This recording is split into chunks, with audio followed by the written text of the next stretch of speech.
I wanted to give you a quick EDC update, and I'll do it in macro mode this time. It's more of a, hey, these are the knives I'm using right now and I'm really enjoying, and the rest of my collection kind of moved down the bench for a while. And anything I don't show you that I've shown you in the past EDC videos is basically the same wallet, watch, all that stuff. So I'll show you what I'm really loving knife wise right now. When I want to carry a bigger knife, mainly in the weekends around the house, if I'm doing special things, it is the Paramilitary 2. And yes, I've done a more detailed video about it. It is a newer released knife from Spyderco. It's a remake of the original Paramilitary. You can find all those details in my other video. But I wanted to say that I'm still loving this knife. It is working out very nicely for me. It's durable. Fit and finish for me is very nice. You know, it's just sharp as anything you can imagine. You can see I am using it here. Got some markings on there from boxes, glue and tape and all that stuff. But I just love this knife. It does what it needs to do. It's ultra sharp. The steel's high quality. It has a nice point to it for different you know, things, and the hole's big. The compression lock on mine was perfect out of the box, which I had problems with the old version in the past.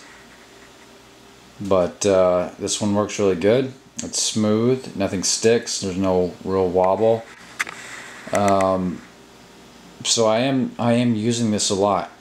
I may do a further explanation of this knife and why I like it so much, but if you are wanting to get into high-end knives, don't have necessarily the funds, I think this is probably the best buy out there for this size of a knife. There's people going to be disagree. They want a bigger knife, they want a smaller knife. Got to think about the laws that you have in your area, but all in all, I think just again, this is just an amazing. This is a knife in my top 5, if not top 3. So I have been carrying this a lot, been using it a lot. My other one that I have been using often is the new Spyderco FRN UKPK knife. It's pretty handy, and I do just kind of throw it in my pocket jeans every now and again. It's so small, it's somewhat unnoticeable when you carry it. People aren't going to be scared about it. I think it's designed well, and I said in my other video that if you don't have a lot of funds, you like Spyderco knives, I think this is a great way to get into one, because this is around $35, $36. And it's a whole lot more sexy or appealing than carrying around a Swiss Army knife. Not that there's anything wrong with those, that just can be a little bit more blocky, a little thicker, etc. So I think this just has a little bit more of a cool factor. Again, it's a non-locking blade if you haven't checked out the other video, but you can open it single-handedly. You can close it with one hand as well. The blade doesn't lock, but it is pretty well sturdy. And one of the reasons or ways they keep the price lower is they're not using the highest of quality steels. And of course the FRN, or what I'll call just plastic handle, is how they lower cost. And when I say lower quality steels, I have used this on boxes and, you know, top of wine bottles and all those things. And you can see that it needs to be sharpened. These shiny parts on the blade are where it's becoming dull, and because it's so soft, the blade's soft, it won't be hard to sharpen at all. It'll be minutes of time invested in it. Just haven't got around to doing it yet.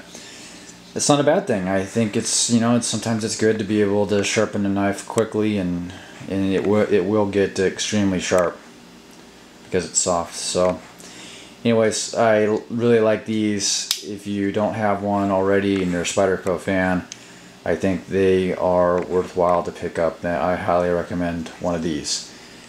And then of course, I still have the Fenix PD20, the premium R2 LED. Carry that all the time. It's just if I can focus. Still like it a lot. And then finally, you've seen me talk about the iPhone 4 in the past. I got a new case for it, and I'm gonna do a separate video just on this, because I know a lot of people who are into EDC talk about their phone cases a lot, and this brand gets discussed in the same forums that our knife collections are often just get discussed in, if I can get the focus just right. Anyways, this is the Otterbox iPhone case. It's iPhone 4 Otterbox. It's a company out of Colorado, and it's a heavy duty, durable. If you drop your phone, you're not going to break it at all with this case on it.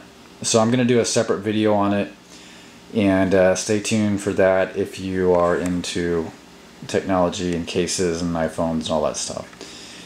Alright, let me know if you have any questions. Thanks.